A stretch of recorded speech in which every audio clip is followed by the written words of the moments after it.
This week, Prime Minister has lost control of everything. He's lost control of the borders, lost control of immigration, lost control of spending, and now has lost control of his cabinet and party. In fact, his foreign minister is now announcing her leadership campaign in the New York Times. The Liberal leader of the province of Ontario has announced she's against his quadrupling carbon tax. The Liberal Premier of Newfoundland is against his job-killing energy cap, and 20 of his MPs want to fire him. How is it that he clings to power when he's lost control? The Right Honourable Prime Minister. We can all see that the Leader of the Opposition has trouble with the ideas that individuals might have different perspectives, and that might be a good thing for a robust political party like the Liberal Party of Canada and all its partners across the country. The Leader of the Opposition refuses... What a weirdo. ...or any of his team members have any opinions at all. Indeed, he sanctioned them and wrote a letter in their name decrying their advocacy for their own citizens in their communities when it came to delivering money for mayors for housing from coast to coast to coast. He stands for muzzling his MPs. We stand for diversity. Yeah, you do. DEI. The Honourable... That's how you hire people. Diversity of opinions, I guess that means the opinion that he should not be Prime Minister. Opinion among Liberals across the country. On the front page of the New York Times, you'd think the Foreign Minister would be fighting Trump's tariffs. Instead, she's fighting for her boss's job. Where she's described in the headline as a possible successor after she sat down for a photo shoot and made the case. This on top of a Liberal leader in Ontario who's against his quadrupling carbon tax, a Liberal Premier in Newfoundland who opposes his job-killing energy cap. Why won't the Prime Minister get the point? His party doesn't want him anymore. Yeah. Put some W's in the chat, huh? Prime Minister. Let's talk, Mr. Speaker, about standing up for Canada. One of the things we've seen throughout our history, when Canada is threatened, when it's challenged with a crisis, when people want ill of Canadians pull together across partisan stripes, across backgrounds, across the country to stand up for our neighbours, to stand up for Canadians. That's certainly what we were able to do as a country 8 years ago. Unfortunately, this basic Canadian attribute seems unavailable to that Leader of the Opposition who can't help himself on playing politics with Canadians' well-being. The Honourable Leader of the Opposition. Mr. Speaker, this from a Prime Minister who is helping Donald Trump take away our jobs. You can just imagine the President in the Oval Office calling our businesses to say, hey, I saw that you have a quadrupling carbon tax north of the border. Why not come south of the border where there's no carbon tax and other taxes are falling? How about the latest electricity tax the Prime Minister is bringing in that will drive factories south of the border, or his energy cap that will drive away our resource companies? I understand why President Trump wants to take Canadian jobs, but why is this Prime Minister trying to help him do it? All right. Honourable Prime Minister. Change it up here. The Leader of the Opposition, as Canadians increasingly see through his shallow partisan games. If he actually cared about helping Canadians and cutting taxes, he wouldn't have voted against taking off the sales tax for Canadians for the next few months. Right. But he wants Canadians to continue to struggle because it benefits him politically, perhaps, instead of actually being there to solve the challenges Canadians are facing. That's why he voted against dental care for seniors. That's why he voted against a school food program. That's why he's voting against a sales tax break for Canadians for the next few months. That's not on, Mr. Speaker. Trudeau's angry. Trudeau showed us who they really are. They voted against tax relief for the working class. And the Liberals want to jack up taxes on the 15th. New Democrats believe the working class needs permanent relief. So will the Prime Minister permanently exempt the GST off of daily essentials like a kid's winter jacket? The Right Honourable Prime Minister. Mr. Speaker, we're actually moving forward to suspend the sales tax for Canadians so that they can afford the basic necessities that they will need, whether it's fresh-made produce whether it's fresh-made products at Produce. at Bro, grocery, this guy can't even talk. whether it's dinner at a restaurant or even a fast food place for the family. These are things that Canadians will find less expensive over the coming months. Unfortunately, the Conservatives continue to vote against measures that will help Canadians. They stand against this tax break for all Canadians, like they stand against dental care, school food programs, and many other things to help Canadians. Why were the Conservatives chirping? They proved that bootlickers are billionaires. Families will still need to eat after February 15th. But the GST will be going back up on February 15th.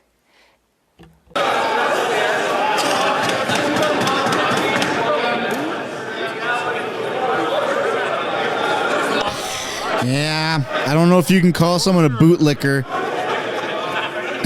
in Parliament. Jagmeet just said that at a press conference Member from Burnaby South. right before QP.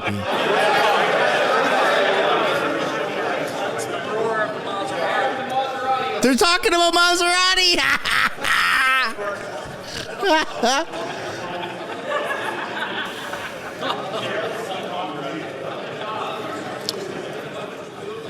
The honourable member from Burnaby South. Why are these Conservatives chirping so much? They've proven that they are bootlickers for billionaires.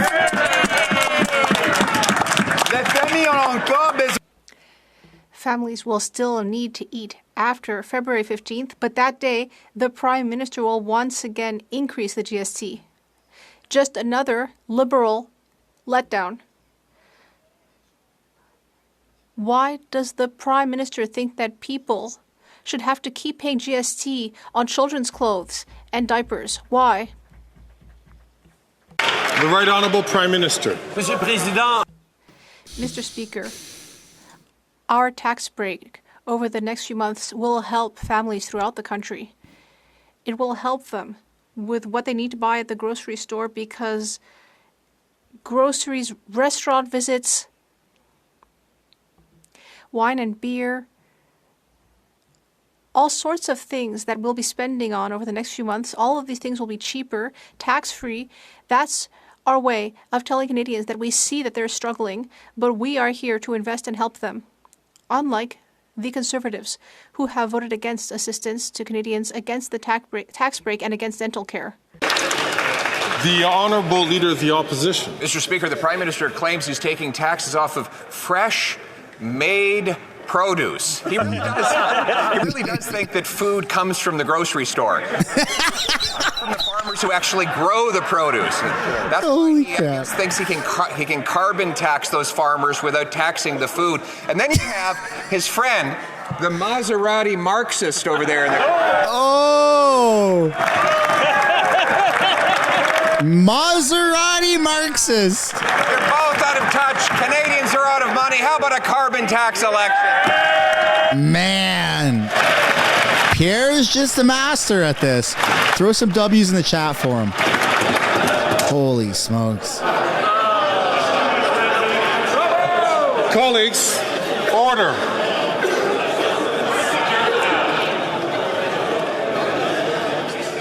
Order.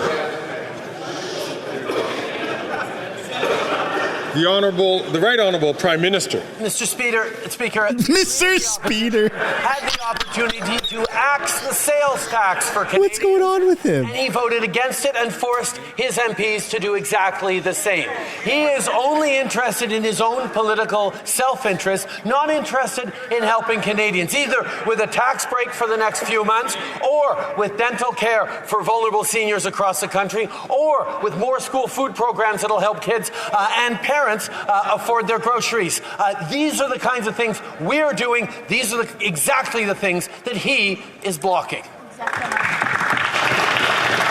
The Honourable Leader of the Opposition. Mr. Speaker, the Prime Minister says he's going to leave the economy to bankers. He says he doesn't think much about monetary policy, the budgets balance themselves, and that he's not very good with numbers, but he did get one thing right. He said that deficits cause inflation. So did his finance minister right before she introduced his budget, saying no deficit above $40 billion. So, straight up question, will the Prime Minister keep his word and cap the inflationary deficit below $40 billion? The Right Honourable Prime Minister. Speaker, I know the Leader of the Opposition is eager for our fall economic statement. If he really wants to see it, he could perhaps... Dude, the country's eager. ...obstruction of Parliament to allow us to move forward on dealing with Canadians and challenges that they are facing. But it's interesting that he brought up inflation once again. He stopped talking about inflation after years of railing about it because we did the work to actually bring it down, Mr. Speaker. We invested in programs that were there to support Canadians, but that didn't contribute to inflation. Inflation is now back down in the target range. Interest rates are coming down. That's why we can give a tax break to Canadians. That's why we're there. I'm going to ask colleagues to please not take the floor unless recognized by the Speaker so that we can both hear and that people who do use translation can hear the answers to the questions. L'honorable chef de l'opposition. The results are in on the Prime Minister's radical liberalization of hard drugs. He teamed up with the BC NDP to decriminalize fentanyl, crack, and heroin. He lowered jail sentences for mass producers of deadly fentanyl. And 80% of the fentanyl made in Canada is done so using ingredients that are not even regulated, but come right into our country where they're cooked into that poison, now threatening our trade relationship with the U.S. Will he reverse his radical liberal drug agenda to save lives and jobs? Please do what's best for Canada. Mr. Speaker, unfortunately, we've seen that the Conservative leader's answer to this terrible tragedy hitting so many Canadians with the toxic drug epidemic is to stand for photo ops in front of encampments and try to use them for cheap votes. Exploiting Canadians is not the way. He's educating people. We've anchored ourselves in science, in working in partnership with municipalities, with frontline workers, with provinces, working with the United States on precursor chemicals, working to invest in supports, wraparound supports, including housing for people suffering from homelessness and the drug crisis. We will continue to be there for people. The Honourable Leader of the Opposition. The results are in. His radical liberalization of hard drugs has led to a 200% increase in overdose deaths. 47,000 people have died. The worst deaths have been in NDP-controlled BC, where the liberalization has been the most extreme. Worse, he's allowing 80% of the precursor chemicals used to make fentanyl come in unregulated and legally over our border to be used by criminals who get out because he softened the sentences. Now our trade relationship is threatened over it. Will he reverse this disastrous experiment to save the jobs and the lives of Canadians? The Right Honourable Prime Minister. Mr. Speaker, what has become increasingly clear to the Leader of the Opposition's little performances. There's something wrong with Trudeau today. He doesn't care about Canadians and about people suffering. He is there for a clip. He's there for a photo op, but he's not there to do the work of delivering based on science, based on compassion, based on a public health approach on dealing with the toxic drug epidemic. He is instead continuing to try to score cheap political points on the backs of the most vulnerable. That's not serious. That's not responsible, Mr. Speaker. The Honourable Leader of the Opposition.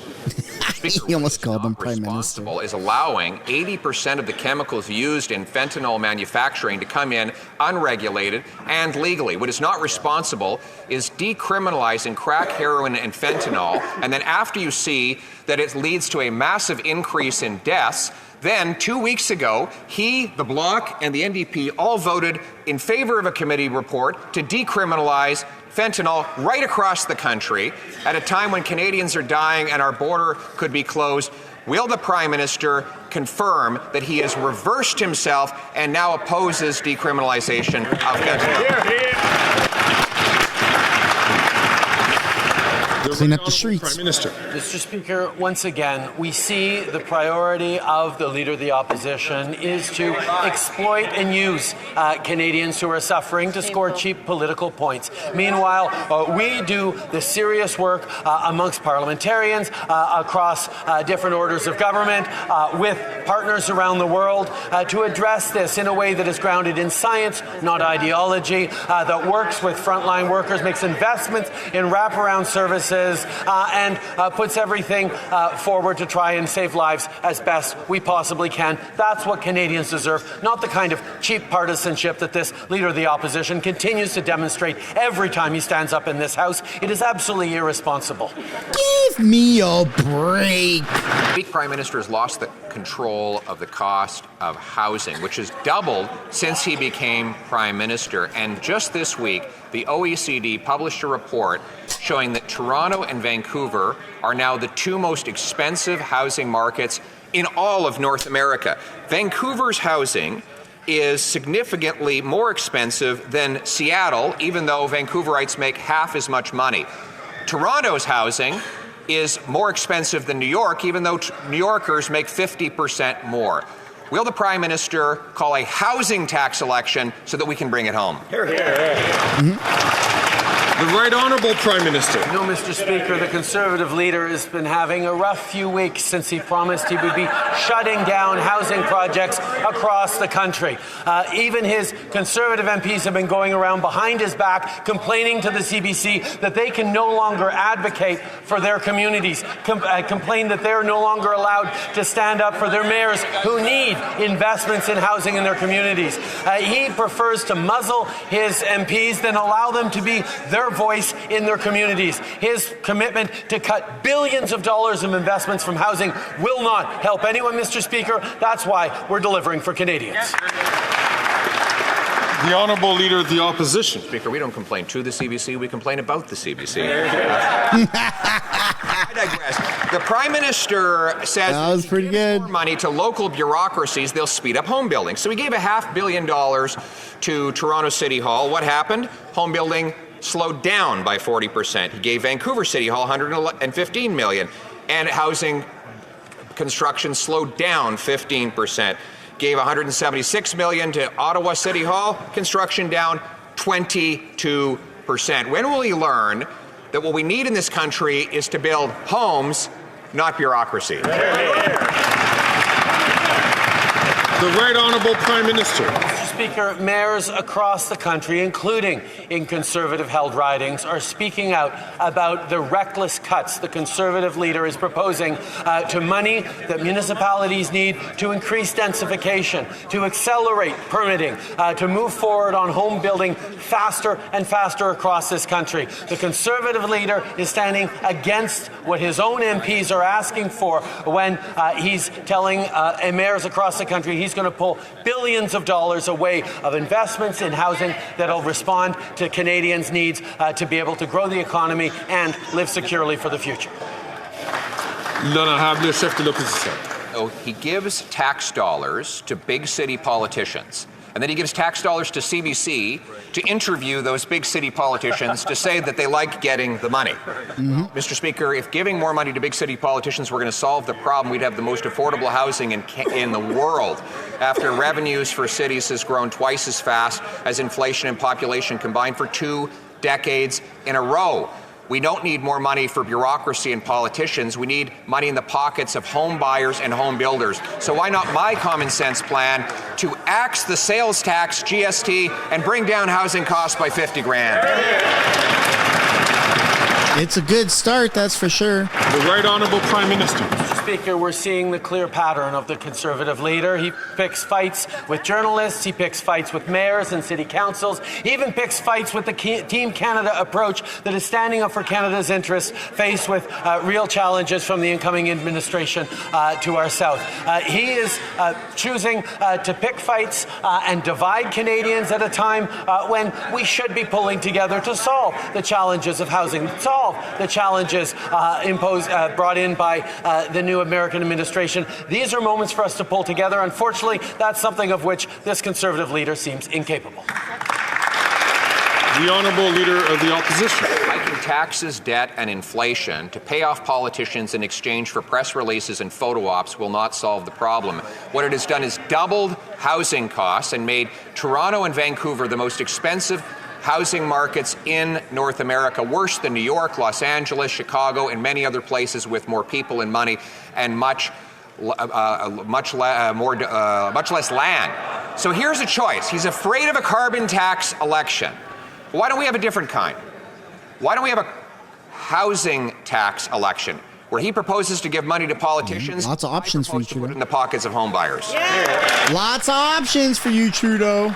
Pick one. The Right Honourable Prime Minister. Mr. Speaker, if he really wanted to put money in the pockets of Canadians, he wouldn't have voted against the Canada Child Benefit. He wouldn't have voted against our initiatives to cut taxes for Canadians over the next 2 months. He wouldn't have voted against initiatives like the Canada Carbon Rebate that puts more money in the pockets of 8 out of 10 Canadian families across the country as we fight climate change and reduce emissions. He continues to seek to divide and pick fights amongst Canadians while we are offering solutions that both support Canadians now and build a stronger and more prosperous economy into the future. That's what we're going to keep doing, Mr. Speaker. Nobody believes that.